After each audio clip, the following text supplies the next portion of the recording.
Chapter 10. The Captain's Ledger. The salt spray had dried into fine white crystals on the windshield of the blue roadster as the morning sun finally conquered the last of the Maine fog.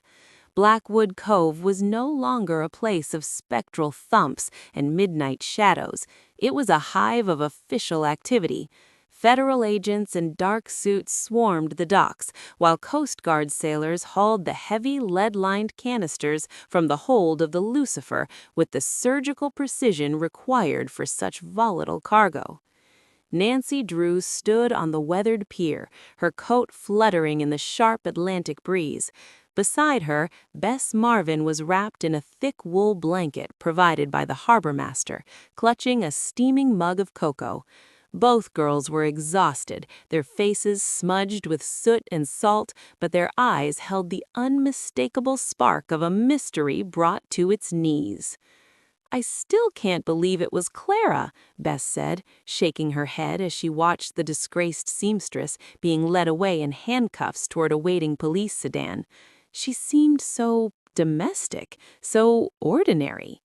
"That was her greatest strength, Bess," Nancy replied, her gaze following the federal agents.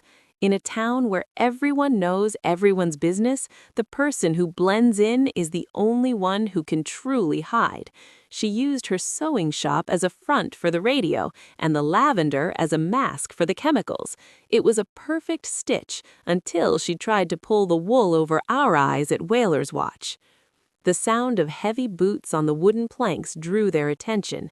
Captain Elias Thorne approached them, looking older than he had 48 hours ago, but with a back that was once again straight with pride. He held a weathered pipe in one hand and a stack of legal documents in the other. "Miss Drew, Miss Marvin," the captain said, his voice gravelly with emotion, "the authorities have finished their preliminary sweep of the mansion. They found the forged telegrams and the ledger you recovered.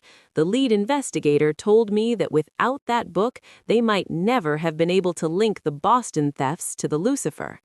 He paused, looking out at the sprawling, silver-gray silhouette of Whaler's Watch perched on the cliff.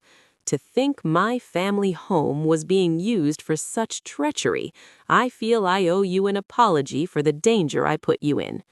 "Nonsense, Captain," Nancy said, stepping forward to shake his hand. "You were a victim of your own hospitality. Clara and Arthur took advantage of your absence, but they couldn't account for the sentinels on your mantel. It was your great-grandfather's scrimshaw that pointed the way to the truth." "Indeed," Thorne smiled thinly. "I've had the sunroom floor sealed and the hydraulic lift dismantled. The sea gate is welded shut. From now on, the only thing coming into Whaler's Watch will be the tide and the occasional house guest, provided they aren't as clever as you, Nancy." As the captain departed to oversee the final restoration of his home, a familiar black sedan pulled up to the wharf. Carson Drew stepped out, his gray suit perfectly pressed even after the frantic overnight drive from River Heights. He looked at the scene, the arrested smugglers, the federal agents, and his daughter standing in the center of the chaos, and a resigned pride crossed his face. "I see the quiet week in New England went exactly as planned," Carson said, stepping onto the pier and pulling Nancy into a brief, protective hug.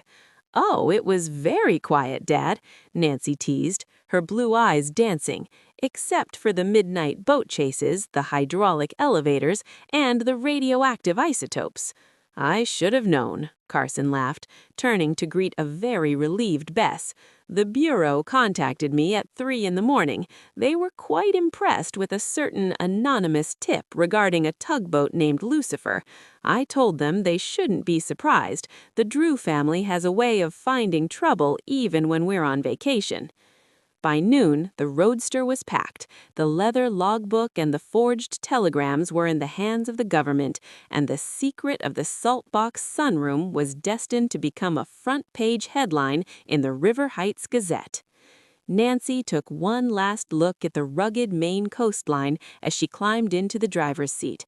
She reached into her pocket and felt the cool, smooth surface of a small piece of uncarved whale ivory, a gift from Captain Thorne. It was a reminder that behind every quiet facade there was a story waiting to be told, and behind every locked door a mystery waiting to be solved. "Where to next, Nancy?" Bess asked, finally leaning back into the leather upholstery and closing her eyes. "Somewhere inland? Somewhere with no water, no fog, and definitely no secret passages."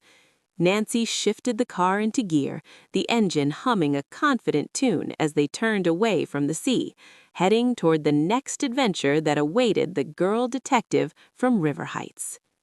The end.